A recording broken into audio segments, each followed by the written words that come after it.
नमस्कार, मैं ऋषभ शर्मा और आप देख रहे हैं आचरण न्यूज। आज की कुछ मुख्य खबरें। एक देश एक चुनाव को कैबिनेट से मिली मंजूरी। हरियाणा विधानसभा चुनाव के लिए कांग्रेस का घोषणा पत्र जारी।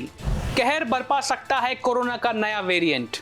अतिशी 21 सितंबर को ले सकती हैं सीएम पद की शपथ। भारत और बांग्लादेश के मैच में मंडरा रहा है बारिश का खतरा। आइए जानते हैं इन सभी खबरों को विस्तार से। एक देश एक चुनाव को कैबिनेट से मिली मंजूरी। आगामी शीतकालीन सत्र में पेश किया जाएगा यह बिल। कैबिनेट ने बुधवार को वन नेशन वन इलेक्शन प्रस्ताव को स्वीकृति दे दी है। रिपोर्ट के अनुसार ये विधेयक शीतकालीन सत्र में पेश किया जाना है। प्रधानमंत्री नरेंद्र मोदी ने 2014 में वन नेशन वन इलेक्शन का संकल्प लिया था। 15 अगस्त को स्वतंत्रता दिवस पर लाल किले से अपने भाषण में उन्होंने इस विचार का समर्थन करते हुए कहा था कि बार बार चुनाव देश की प्रगति में रुकावट डालते हैं। इस प्रस्ताव पर विचार करने के लिए पूर्व राष्ट्रपति रामनाथ कोविंद की अध्यक्षता में एक समिति का गठन किया गया था, जिसने 14 मार्च को राष्ट्रपति द्रौपदी मुर्मू को अपनी विस्तृत रिपोर्ट पेश की है। यह रिपोर्ट 18,626 पन्नों की है और इसमें 191 दिन की गहन रिसर्च का परिणाम है, जिसमें विभिन्न विशेषज्ञों और स्टेक होल्डर्स से चर्चा शामिल है। समिति ने सुझाव दिया कि सभी विधानसभाओं का कार्यकाल 2029 तक बढ़ाया जाए, जिसमें सभी राज्य विधानसभाओं के चुनाव अगले लोकसभा चुनाव यानी 2029 तक स्थगित की जा सकें। यदि किसी विधानसभा में असेंबली या नो कॉन्फिडेंस मोशन होता है तो बाकी कार्यकाल के लिए नए चुनाव कराए जा सकते हैं। पहले चरण में लोकसभा और विधानसभा चुनाव एक साथ कराए जाने का प्रस्ताव है, जबकि दूसरे चरण में 100 दिनों के भीतर स्थानीय निकाय चुनाव आयोजित किए जाएंगे। चुनाव आयोग राज्य चुनाव अधिकारियों के परामर्श से एकल वोटर लिस्ट और वोटर आईडी कार्ड तैयार करेगा। कोविंद पैनल ने एक साथ चुनाव कराने के लिए आवश्यक उपकरणों, जनशक्ति और सुरक्षा बलों की पूर्व योजना बनाने की सिफारिश की है। यह कदम चुनावी प्रक्रिया को अधिक सुव्यवस्थित और प्रभावी बनाने की दिशा में एक महत्वपूर्ण कदम हो सकता है। हरियाणा विधानसभा चुनाव के लिए कांग्रेस का घोषणा पत्र जारी। कहा, पुरानी पेंशन योजना को फिर से किया जाएगा लागू। हरियाणा विधानसभा चुनाव को लेकर कांग्रेस ने अपना घोषणा पत्र प्रस्तुत कर दिया है, जिसमें पार्टी ने 7 प्रमुख गारंटियां शामिल की हैं। इनमें 25 लाख रुपए तक का मुफ्त इलाज और पुरानी पेंशन योजना को फिर से लागू करने जैसे बड़े वादे शामिल हैं। हरियाणा के पूर्व मुख्यमंत्री भूपेंद्र हुड्डा ने कहा, इंदिरा गांधी के द्वारा 1966 में हरियाणा की स्थापना के बाद से राज्य ने कई प्रगति की, लेकिन पिछले 10 सालों में हरियाणा पीछे चला गया है। उन्होंने आश्वासन दिया कि कांग्रेस हरियाणा को फिर से नंबर 1 बनाएगी। इस घोषणा पत्र की बड़ी घोषणा यह है कि पुरानी पेंशन योजना को फिर से लागू किया जाएगा। 2 लाख सरकारी पदों को भरा जाएगा। कांग्रेस हरियाणा को नशा मुक्त बनाने का प्रयास करेगी। सरकार बनाने के बाद चिरंजीवी योजना के अनुसार 25 लाख रुपए का मुफ्त इलाज प्रदान किया जाएगा। हर महिला को 500 रुपए में गैस सिलेंडर मिलेगा। दिव्यांग, बुजुर्ग और विधवाओं को 6,000 रुपए दिए जाएंगे।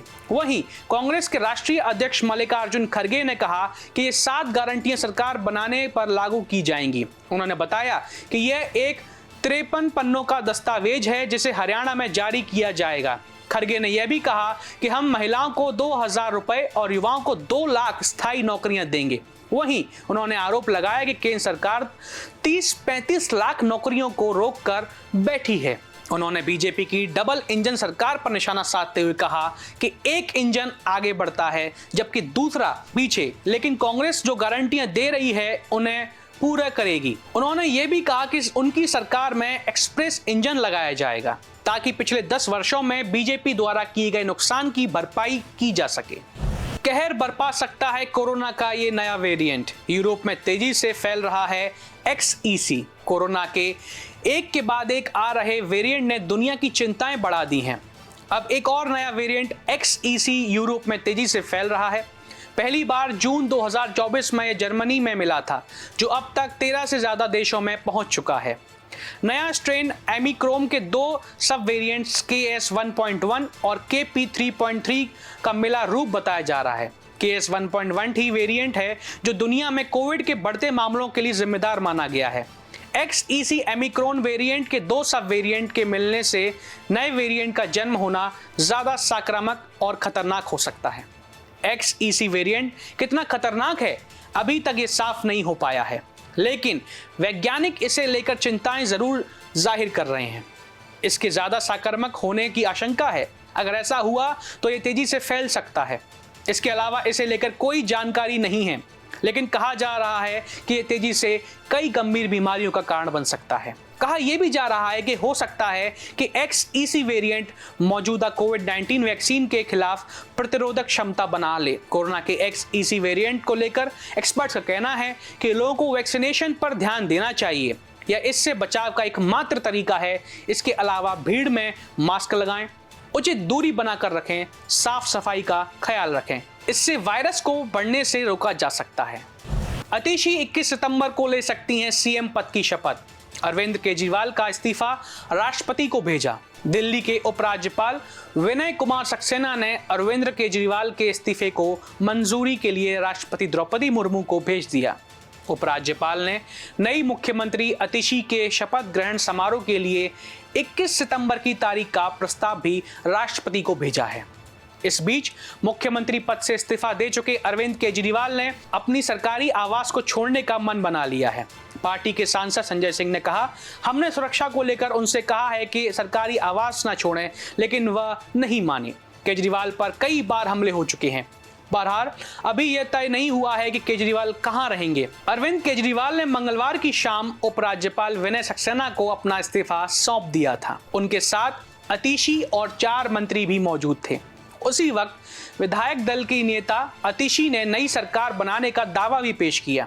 हालांकि आम आदमी पार्टी विधायक दल की तरफ से अभी तक विधायक दल का नेता अतिथि के शपथ ग्रहण समारोह के लिए कोई तारीख प्रभावित नहीं की गई। इस बीच कहा जा रहा है कि अतिशी को जेड कैटेगरी की सुरक्षा दी जा सकती है। जेड श्रेणी के तहत दिल्ली पुलिस 22 जवानों को सुरक्षा में तैनाती करती है। सूत्रों के मुताबिक अरविंद केजरीवाल की जेड प्लस सुरक्षा की भी समीक्षा की जाएगी, क्योंकि उन्होंने इस्तीफा दे दिया है। भारत और बांग्लादेश के मैच में मंडरा रहा है बारिश का खतरा। टूट सकती है क्रिकेट फैंस की उम्मीद। भारत और बांग्लादेश के बीच 2 मैचों की टेस्ट सीरीज की शुरुआत कल से यानी 19 सितंबर से हो रही है। यह सीरीज चेन्नई के एम ए चिदम्बरम स्टेडियम में खेली जाएगी। इस टेस्ट के जरिए फैंस का लगभग 1 महीने का लंबा इंतजार खत्म होने के बाद अपनी टीम इंडिया को फिर से मैदान पर देखने का मौका मिलेगा। हालांकि एक चिंता यह है कि अगर बारिश होती है तो खेल प्रभावित हो सकता है। इसलिए जानना जरूरी है कि स्टेट के 5 दिन चेन्नई का मौसम कैसा रहेगा। बता दें कि भारत और बांग्लादेश के बीच होने वाले टेस्ट मैच 19 से 23 सितंबर के बीच होगा। मौसम का मिजाज जानकर यह स्पष्ट होता है कि पहले दिन बारिश की संभावना है, जो फैंस के लिए निराशाजनक हो सकती है। पहला दिन यानी 19 सितंबर को मौसम के आंकड़ों के अनुसार पहले दिन बारिश के लगभग 46% चांस है। इससे खेल प्रभावित हो सकता है और फैंस को मैच का पूरा आनंद लेने में कठिनाई हो सकती है। दूसरे दिन भी बारिश की संभावना बनी रहेगी, लेकिन इसके चांस पहले दिन की तुलना में थोड़े कम हो सकते हैं। दूसरे दिन बारिश होने की संभावना 41% तक घट सकती है। तीसरे दिन बारिश के चांस कुछ कम हैं। मौसम की भविष्यवाणी के अनुसार तीसरे दिन बारिश होने की संभावना केवल 25% है। यह दिन खेल के लिए थोड़ा बेहतर हो सकता है, लेकिन बारिश की आशंका अभी भी बनी रहेगी। चौथे दिन मौसम सबसे अनुकूल रहने की उम्मीद है। इस दिन बारिश के लिए सिर्फ 13% चांस है, जिससे मैच बिना किसी रुकावट के जारी रह सकता है। यह दिन फैंस के लिए सबसे बेहतर हो सकता है। आखिरी दिन यानी 23 सितंबर को बारिश के चांस फिर से बढ़ सकते हैं। इस दिन बारिश होने की संभावना 21% है, जिससे अंतिम दिन का खेल भी प्रभावित हो सकता है। देश दुनिया की सभी खबरें देखने के लिए जुड़े रहिए आचरण न्यूज से। आचरण न्यूज, हर कदम आपके साथ।